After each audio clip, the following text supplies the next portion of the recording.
tentang tugas Rasulullah SAW,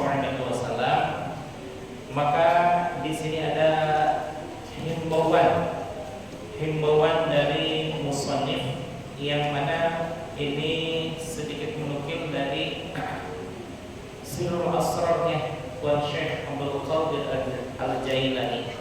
Berarti boleh dibilang bahwa pada alinea ini itu merupakan saduran dari ungkapan Syekh Abdul Qadir Al-Jailani kepada murid-muridnya yang saat itu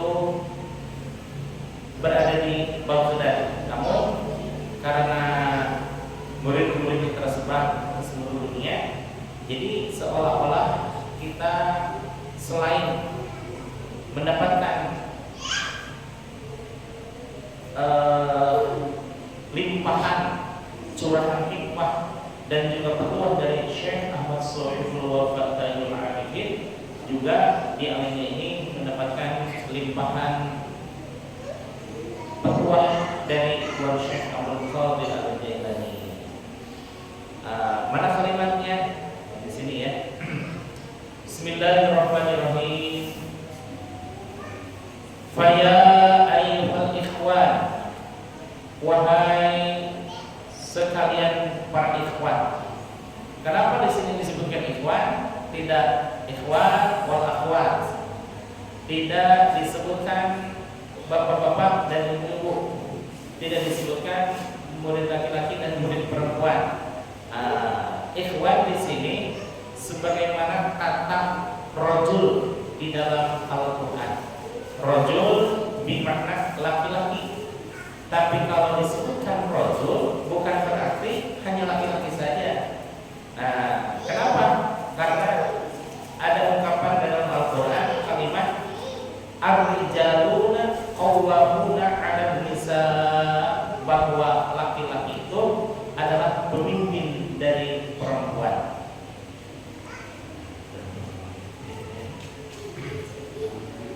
Kalau disebutkan laki-laki, maka itu sudah mencakup perempuan. Tapi kalau disebutkan perempuan, nah itu khusus untuk perempuan. Seperti halnya tadi Bapak mendengar nggak ucapan salam saya bagaimana? Assalamualaikum warahmatullahi wabarakatuh. Assalamualaikum itu tuduhnya pada kalimat menunjukkan kalimat apa? Kalimat mudzakkar salim ya. Tidak muannats salim. Kalau muannats salim assalamualaikunna. Tapi bahwa kalimat kum di sini bermakna alaikum wa alaikunna.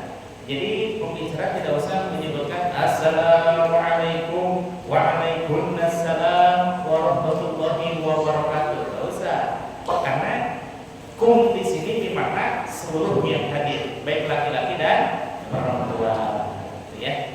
Nah, ikhwan di sini dalam artian subhanallah, betapa para sahabat dan juga Tuan Syekh tidak menganggap orang yang belajar kepada dirinya itu murid-murid, tidak. Tapi ikhwan, saudara-saudara, coba perhatikan dari pundak busuk ya kalau bahasa Sundanya. Kalau dalam bahasa Indonesia maupun bahasa Sunda, anak-anak atau murid-murid itu selevel nggak dengan kita? Tidak ya, ada tingkatan bawah dan atas. Guru sebagai tingkat atas, murid sebagai tingkat bawah, atau anak-anak lah kita ya. Anak-anak berarti generasinya menjadi satu generasi gitu ya, satu tingkat. Tapi kalau saudara-saudara, ya, selevel, saudara-saudara, entah suatu keluarga punya saudara 5, 4, 6, dan lain sebagainya, itu selevel nggak dari sisi generasinya? Selevel. Nah, ini Tuan Syekh pun memilih kata-kata ikhwan, bukan murid, ya. Walaupun di dalam bahasa Arab murid bukan berarti murid di dalam bahasa Indonesia. Murid di dalam bahasa Arab adalah man yardo mardotillah, seseorang yang memiliki keinginan untuk mencapai ridho Allah Subhanahu wa taala. Nah, maka ungkapan kata murid itu dinisbahkan kepada orang-orang yang salih, orang-orang yang sedang berusaha untuk menggapai rahmat dan ridho Allah, ya. Di sini mengungkapkan kata ikhwan. Fa ya ayyuhal ikhwan, wahai sekalian ikhwan, sekalian saudara-saudari, intabihu, maka perhatikanlah olehmu, wasari'u, dan bersegeralah olehmu sekalian, ila maghfiratin, kepada ampunan Allah Subhanahu wa taala, untuk segera mendapatkan ampunan Allah, untuk segera mendapatkan inayahnya Allah, untuk segera mendapatkan hidayah dari Allah Subhanahu wa taala, ila maghfiratin min rabbikum, dari Tuhanmu. Siapa di sini Tuhanmu? Tuhanmu ya sudah pasti Allah, ya. Allah Tuhan saya, Tuhan saya Allah, kalau bukan Allah, artinya Tuhan saya. Pada apa ya? Itu materi tauhid yang pertama didapatkan seorang anak ketika bersekolah di TK, ya, teman-teman anak. Ila maghfiratin min rabbikum, kepada ampunan dari Tuhanmu. Subhanallah, ya.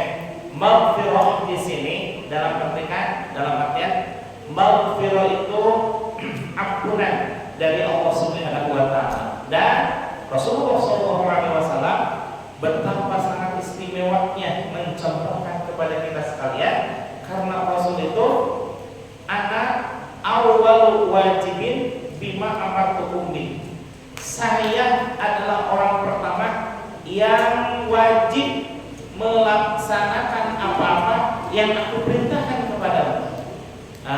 Berarti Rasulullah menempatkan dirinya bukan sebagai bos, tapi sebagai pemimpin. Bedanya bos dengan pemimpin itu apa? Bos itu bersikap bosi, bersikap memerintah, ya. Tuh sapu, dia dengar, duduk ini. Nah, itu bos itu. Nah, tapi kalau pemimpin, sebelum terucap kata, ayo kita bareng-bareng untuk membersihkan halaman ini, dia sudah pegang sapu. Nah, itu pemimpin.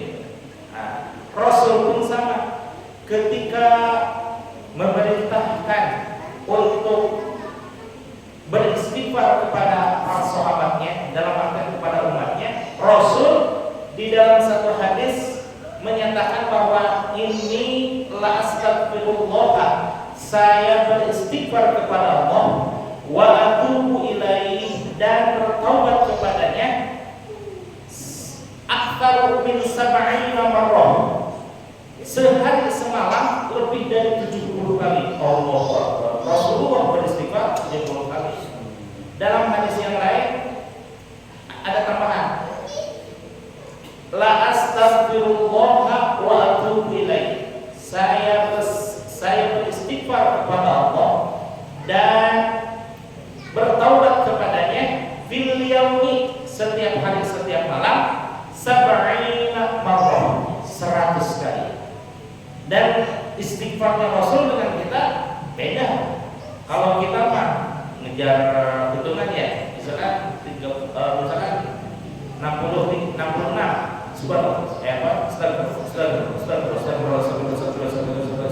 gitu ya. Kalau saya ngejar hitungan la ilaha illallah aja, saya kadang megang tasbih.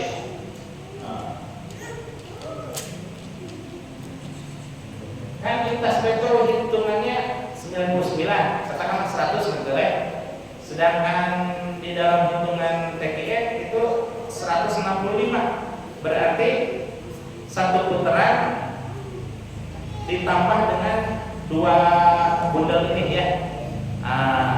Kalau saya mah masih paham gitu masih belajar pikir. Dalam sisi pengucapan itu cepet-cepetan, la ilaha illallah, la ilaha illallah, la ilaha illallah, mempercepat gitu. Dan sebelum selesai la ilaha illallah, dipegang dulu bebannya. Kenapa? Takut lebih. Atau 165 kalau lebih jadi berapa? Bisa 66, 67, 70, 80, 200. Nah, saya mau dipulangnya ininya. Beda dengan Rasul gitu ya. Istighfarnya Rasul memang 70 atau 100 kali, tapi setiap kali mengucapkan istighfar betul-betul keluar dari qaulnya Rasulullah sallallahu alaihi wasallam. Betul-betul diistighfari apa yang menjadi kelalaian di dalam dirinya, tapi itu semata-mata kekhawatiran Rasul saja bahwa dirinya khawatir terpleset pada kesalahan. Padahal subhanallah, Rasul betapa jauh dari sikap berbuat maksiat, jauh dari sikap berbuat dosa. Andaikan Rasul melaksanakan satu dosa dan kesalahan, saat itu pula Allah mengampuninya. Luar biasa itu ya. Bisa jadi Rasulullah SAW mengucapkan istighfar, baru juga astagfirullah, langsung berut air mata Rasulullah ya, tidak tertahankan. Kenapa? Teringat dosa-dosa akan dirinya, akan keluarganya, juga umatnya. Subhanallah. Nah, nanti di akhir ini ada satu hadis yang menggambarkan betapa Rasul sangat khawatir kepada umatnya. Rasul saking cintanya kepada umatnya, di akhir hayatnya bukan keluarga yang dipikirkan, bukan sahabat yang dipikirkan. Apa yang diucapkan Rasul? Ummati, ummati, umatku, wahai Rasul. Betapa Rasul itu nangisnya beliau memikirkan nasib umatnya, bukan nangisnya seperti saya. Kenapa? Nangisnya saya mah karena belum makan dari pagi. Aduh, gimana ini belum makannya? Jadi masih berpikiran duniawi gitu ya kalau saya mah. Tapi Rasul subhanallah bukan memikirkan dirinya, bukan memikirkan keluarganya, bukan memikirkan sahabatnya, tapi justru memikirkan umatnya Allah ya. Jadi satu hari, satu malam 100 itu bisa jadi begitu menjelang pertengahan malam, astagfirullah, nangis dulu Rasul. Dilanjutkan lagi kemudian isrofnya, astagfirullah, nangis lagi sampai semalaman, baru mencapai hitungan 70 atau 100. Jauh sama kita ya. Apalagi saya, dosanya seuduk-uduk, tobatnya sebulan sekali saya. Rasul ya, pemimpin luar biasa dunia dan akhirat, dan pemimpin yang betul-betul melaksanakan satu kata dan perbuatan. Satu kata dan perbuatan itu apa? Ya, sebelum Rasul menyatakan segala sesuatu kepada para sahabatnya, ana awal wajibin mimma amartukum bih. Salah satu di antaranya selain dari istighfar yang barusan saya sampaikan, Rasul sebelum menyampaikan ayat kepada umatnya, wa minal laili fatahajjad bihi nafilatan lak asa an yab'athaka rabbuka maqaman mahmuda. Ayat apa itu? Ayat tahajud. Wa minal laili, dan dari sebagian malam, fatahajjad, maka bertahajudlah. Rasulullah subhanallah belum juga menyampaikan tahajud kepada sahabatnya, kaki Rasul sudah bengkak duluan karena seringnya dan lamanya bertahajud. Kita juga bengkak ya, tapi itu kena faktor namanya. Tidak kok. Pokoknya Rasulullah pemimpin paling top lah. Tidak ada yang bisa menyamai kedudukan dan kecintaan Rasulullah SAW. Pemimpin yang begitu mencintai umatnya dan dicintai oleh umatnya. Mudah-mudahan, insya Allah mudah-mudahan kita diakui sebagai umatnya Rasulullah SAW. Amin. Ila magfiratin min rabbikum, bersegeralah untuk mendapatkan ampunan dari Allah Subhanahu wa taala, ma'a hadhil qawafil, beserta rombongan ini. Rombongan yang mana? Rohaniyati, bersama golongan yang sangat memperhatikan masalah rohaniyah. Bukan hanya sekedar jasad saja. Oh, jasad masih bagus ya. Kata dokter, Bu, jangan telat makan ya. Ya dokter, diperhatikan makannya. Jangan telat istirahat ya. Sehari kurang lebih 7 jam sampai 8 jam. Oh ya, sangat diperhatikan. Untuk kebersihan badannya, Bapak jangan telat mandi ya. Oh iya, sehari 2 kali.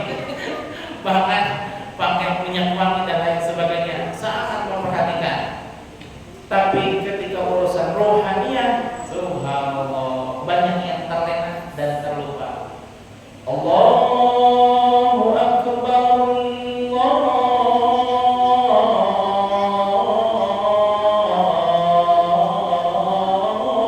Akbar. Panggilan apa itu? Salat. Hakikatnya walaupun yang ada katakanlah, siapa yang punya ada anak kecil kan? Davi lah ya, Davi. Walaupun keluar dari lisannya Davi, tapi hakikatnya undangan dari siapa ya? Undangan dari, tapi banyak nggak yang hadir? Alhamdulillah sampai sampai nggak ketampung ini musola harus diperbesar lagi. Coba undangan dari tetangga ya. Undangannya resepsi pukul 11 sampai pada asar. Sebelum 11 banyak yang hadir. Oh banyak, makanya saya mau antri lagi, kalian kan antri lagi. Tinggal ngomong aja di kaca gitu ya. Sampai asar, setelah asar masih banyak kan? Masih. Tidak ada yang mendapat undangan seakan-akan merasa malu kalau tidak menghadiri undangan tersebut. Betul? Padahal bisa jadi pengundangan lupa pada yang diundangnya, betul nggak? Coba kalau yang mengundangnya Allah berkali-kali, 5 hari, sehari 5 kali gitu ya, tapi santai aja. Kenapa? Karena tidak pernah ditagih. Coba kalau ada yang nagih berupa malaikat setiap itu ditagih oleh malaikat. Oh siapa ini? Saya malaikat penagih yang ada di masjid dan musola. Wow, penuh itu musola gitu ya. Nah ini jadi intibat bagi kita sekalian ya. Kita sering mendapat undangan dengan pakaian yang terbaik, dengan wewangian yang paling mantap dan lain sebagainya. Sementara untuk urusan rohaniah, ini yang perlu kita perbaiki ya. Boleh saja kepada tetangga kita menghormati sebagaimana kebiasaannya, tapi untuk Allah lebih dari itu. Kenapa? Allah yang memberi kita hidup, Allah yang memberi kita cahaya matahari, Allah yang memberi kita air yang tak pernah membayar air, Allah memberi kita udara, Allah memberi kita segala-galanya, maka harus lebih dari itu. Insya Allah ya. Ma'hadil qawafil ar-rohaniyah, beserta rombongan rohani ini. Rohani itu siapa? Ya, orang-orang yang sangat memperhatikan rohaniyah. Bukan hanya panggilan azan saja, tapi ketika panggil panggilan berupa ilham dari Allah ketika kita ingin berbuat kebaikan, ketika kita ingin baca Al-Quran, ketika kita ingin taklim di mana saja dan kapan saja, bisa jadi itu adalah undangan khusus dari Allah Subhanahu wa Ta'ala. Jangan pernah menunda-nunda dan jangan pernah diabaikan, apalagi tidak pernah diindahkan sama sekali. Subhanallah, Allah betapa sangat memancarkan hidayahnya kepada setiap hamba-hambanya. Cuma kadang hambanya tidak sadar dan tidak paham bahwa itu teh undangan khusus dari Allah Subhanahu wa Ta'ala. Ya, malam-malam Bapak suka pengen ke toilet tidak? Ini sering ya. Bisa jadi itu teh cara Allah untuk membangunkan kita. Tapi sebagaimana saya rasakan, lihat baru jam 2 boleh niatnya sih menjelang subuh, tapi bablas sampai subuh gitu ya. Jadi sampai ketinggalan gitu ya. Nah, itu yakini saja, husnuzon saja bahwa itu adalah undangan dari Allah gitu ya. Insyaallah yang terbiasa memperhatikan hal-hal yang kecil berupa rohani tersebut akan merasa bahwa subhanallah, betapa Allah sangat sayang kepada kita, mengirimkan berkali-kali undangan. Salah satu contoh di zaman umatnya Nabi Sulaiman alaihissalam, ada satu hamba yang diberikan keistimewaan oleh Allah Subhanahu wa Ta'ala, bisa bercakap-cakap dengan malak Israel. Ketika didatangi oleh malak Israel, gemetar dia, wahai malakul maut, apakah kau datang untuk mencabut nyawaku? Kata malaikat Jibril, sebenarnya iya. Sebenarnya aku diutus oleh Allah hari ini, jam ini, detik ini, di tempat ini. Harusnya saya mencabut nyawa kau katanya. Tapi Allah memberitahuku, kasih tangguh dulu untuk hamba itu, biarkan dia menikmati masa-masa indahnya bersama keluarga dan masyarakatnya. Alhamdulillah, si orang tersebut memohon kepada malak Jibril, wahai malak Israel, silakan kau datang kapan saja, karena waktuku hari ini tapi diberikan tanggung oleh Allah Subhanahu wa Ta'ala. Tapi saya mohon untuk diberitahukan melalui utusan-utusan kapan aku akan mendengar. Baik, kata malak Israel. Selang berapa lama kemudian, setahun, 2 tahun, 3 tahun, 4 tahun, ini belum mati-mati, belum datang-datang malakul maut katanya. Kemudian dia melihat kulitnya semakin keriput, kemudian dia melihat rambutnya semakin memutih, melihat giginya semakin banyak yang patah. Kemudian tiba-tiba datang malakul maut, kaget dan luar biasa. Weh, subhanallah, wahai malakul maut, bukankah aku sudah berpesan kepada engkau sebelum kau datang untuk mencabut nyawaku, ya kirim utusan biar aku bisa siap-siap katanya. Masya Allah, kata malak Israel, bukankah Allah sudah memberikan utusan kepadamu? Cuma engkau aja yang tidak paham. Bagaimana utusannya? Lihat kulitmu yang dulu kencang, sekarang udah mulai keriput kan? Itu adalah pertanda bahwa usia tidak akan lama lagi. Sadarlah dia. Kemudian siapa lagi? Itu kamu kan sekarang udah memutih. Itu adalah utusan dari Allah bahwa usia pada derang-derang pada rambut ini. Itu adalah utusan Allah bahwa usiamu tidak akan lama lagi. Dan gigimu yang dulu kuat makan apa saja, sekarang ini yang lembek-lembek karena menjadi tanggal gitu. Itu adalah utusan Allah. Kenapa engkau tidak menyadarinya? Subhanallah, gabeblah dia, terperanjatlah dia, sehingga mengakui bahwa walaupun malakul maut dirahasiakan oleh Allah, tapi utusannya sudah banyak yang datang menghampiri, tapi kita kadang tidak menyadari. sebelum adanya datang kesemburan, sebelum datangnya malakal maut, mari kita gunakan kesempatan kali ini. Bisa jadi usia kita tidak akan lama lagi. Maka salah satu wasiat dari Rasulullah SAW, wajib untukmu menuliskan wasiat kepada keluargamu. Wasiat itu apa?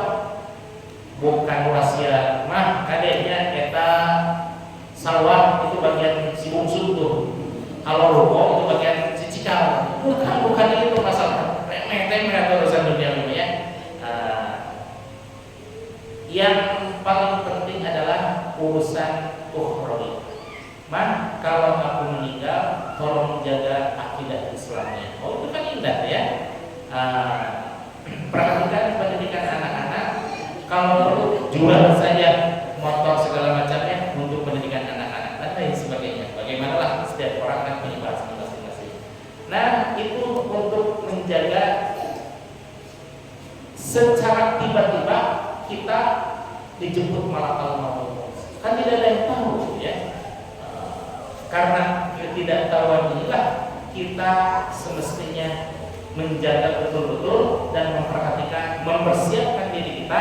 Barangkali setelah kematian kita menghantarkan jenazahnya ke tetangga kita yang kemudian diantar oleh burung batang ya. Jangan nyebut nauzubillah, dan itu alhamdulillah semua juga akan meninggal ya. Cuma persiapannya adalah bagaimana dengan amal kita yang sedikit ini bisa berefek unggul, dianggap unggul dan andalan di hadapan Allah Subhanahu wa taala. Kan dulu sering kita pelajari ya bahwa banyak amal-amal ibadah, cuma apa kira-kira amal ibadah yang kira-kira kita merasa aman dan nyaman untuk melaksanakan ibadah tersebut. Entah itu puasa, entah itu sholat sunnah, entah itu sedekah, entah itu takbir dan lain sebagainya. Yang jelas amalan tersebut membuat kita benar-benar merasa nyaman. Sebagaimana nyamannya sahabat Bilal ketika dinasihati oleh Rasulullah SAW untuk dawam wudu. Ternyata sahabat Bilal melaksanakan hal tersebut dengan penuh kegembiraan. Saking gembiranya melaksanakan wudu yang dawam istiqomah, batal wudu lagi. Beliau melaksanakan sholat sunnah apa?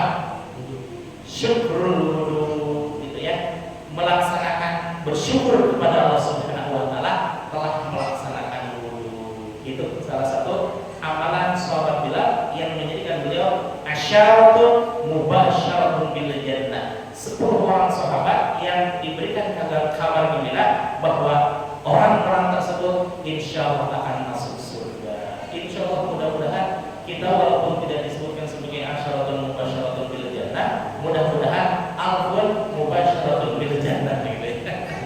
1000 orang di antara orang-orang yang mendapatkan kabar akan masuk surga.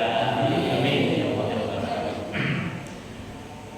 Fa qaribin, maka sungguh waktu kita sebentar lagi di alam dunia ini. An qaribin, hampir mendekati ajal kita. Wallahu a'lam kapan terjadi yaumul kiamat, tapi yang jelas kiamat subro, yaitu kiamat kecil alias kematian, bisa saja menghampiri kita. Jadi fa'an qaribin, karena waktu semakin dekat mendekati ajal, yang qari'ut thariq, sudah hampir tertutup ini jalan. Tertutupnya bagaimana?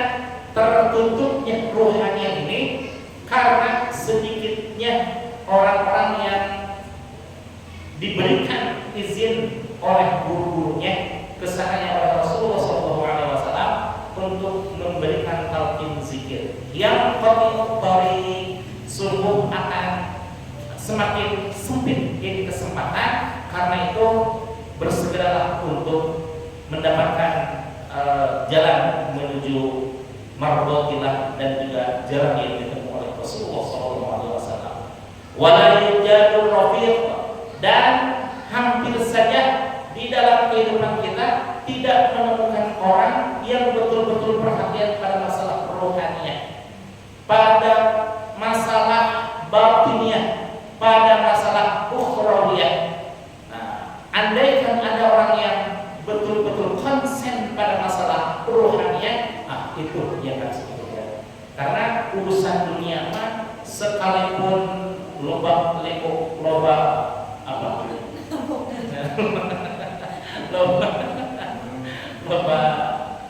kan di juru pantau, di juru pantau mana yang di tengah imam gitu ya.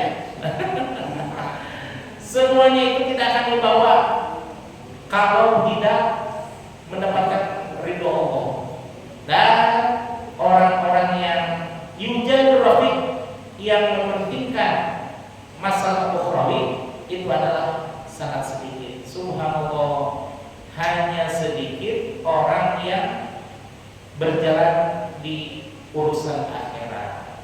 Ya, salah satu contoh di Kecamatan Cilengsi ada penduduknya 20.000 lebih ya, lebih lah. 1 meter aja, 1 meter 8.000 ya. 1 meter katakan 8.000 yang memperhatikan masalah rohaniah. Semuanya apa sebagian gitu ya. Cuma alhamdulillah di Medan ini betapa sangat islaminya dengan adanya masjid dan musola. Yang saya tahu forum masjid dan musola itu anggotanya para DKM dan musola sebanyak 23 ya, 23 Allahu Akbar ya. 23 itu plus assalam dan baitusalam, dan 21 ya. 21 masjid dan musola ada di Medan Cilengsi. Berarti kan banyak orang yang betapa peduli tentang urusan rohaniah, tentang urusan ibadah, tentang urusan qalbu, bagaimana supaya hati tetap istiqomah bersama dengan Allah. Insya Allah kita mudah-mudahan diikhlaskan dan diistiqomahkan oleh Allah Subhanahu wa Ta'ala, sehingga betul-betul mendapatkan pancaran rohaniah dari Allah Subhanahu wa Ta'ala. Wala yujadu rafiq, dan hampir saja tidak mendapatkan teman ila dzalikal alam, kepada alam tersebut. Sebenarnya ini di Sirul Asrar menerangkan tentang alam lahud, karena ini cuplikannya sebelumnya, karena memang ini sudah dibaca di majelis Masjid Jami Taman Cilengsi. Alam ini dimana merujuknya ke atas, ila dzalikal alam, kepada alam tersebut. Apa alamnya yang dimaksud? Alam lahud, karena ada 4 alam yang kita lalui ini. Pertama alam mulki. Alam mulki itu alam dunia. Kemudian alam malakut, alam para malaikat. Kemudian alam jabarut, dan alam lahud itu adalah alam di mana Allah Subhanahu wa Ta'ala menciptakan ruh kita sekalian sudah Allah ciptakan ribuan tahun yang lalu. Bahkan kalau seandainya kita ditakdirkan punya anak keturunan kita pun ruh-ruhnya sudah diciptakan, cuma jasadnya diakhirkan, gitu ya. Ini dibahas oleh Tuan Syekh Abdul Qadir Al-Jilani di dalam Sirrul Asrar yang dibaca di Masjid Utama Cilengsi. Sedikit lagi. Wa ma kunna, dan tidaklah kita sekalian jina linaq'uda bil muhimmat an-nafsaniyah, dan kita semata-mata tidak hanya mementingkan nafsu jasadiah saja, al-khabithah, yang mengajak-ajak kepada kejelekan. Walaupun nafsu tidak untuk dibunuh, tapi untuk dikendalikan, gitu ya. Fanabiyukum, maka Nabi engkau sekalian, muntazirun, sesungguhnya Nabi itu menunggu kalian semuanya, makmumun, karena merasa khawatir li'ajlikum pada engkau sekalian. Wa qala Nabi sallallahu alaihi wasallam, berkata Nabi Muhammad sallallahu alaihi wasallam, "Ghammi, sungguh aku merasa khawatir li'ajli ummati, kepada umatku, alladzina fi akhiriz zaman." Apa yang dikhawatirkan oleh Nabi itu orang-orang yang hidup di akhir zaman. Nabi khawatir semakin sedikit orang yang memberikan peringatan, semakin sedikit orang yang peduli masalah rohaniah, semakin sedikit orang yang bersiap-siap menuju panggilan Allah Subhanahu wa Ta'ala. Salah satu indikasi bahwa kita betul-betul siap dengan panggilan Allah Subhanahu wa Ta'ala, jangan dulu teringat panggilan berupa ajal. Kita perhatikan saja, kita siap-siap tidak dengan panggilan Allah berupa azan. Kalau kita sudah siap-siap, berarti insya Allah kita pun betapa sangat siapnya menghadapi panggilan Allah berupa ajal. Karena idza jaa ajaluhum la yastakhiruna sa'atan wa la yastaqdimun. Apabila ajal sudah datang waktunya, tidak akan pernah bisa untuk dimajukan dan tidak bisa untuk dimundurkan. Maka selamanya dan semuanya kita bersiap-siap untuk menerima panggilan dari Allah Subhanahu wa Ta'ala. Namun insya Allah satu harapan kita, mudah-mudahan kita meninggal dalam keadaan husnul khatimah dan juga kembali kepada Allah dalam keadaan dirahmati dan diridhoi Allah. Amin ya Allah ya Rabbal alamin. Demikian, terima kasih.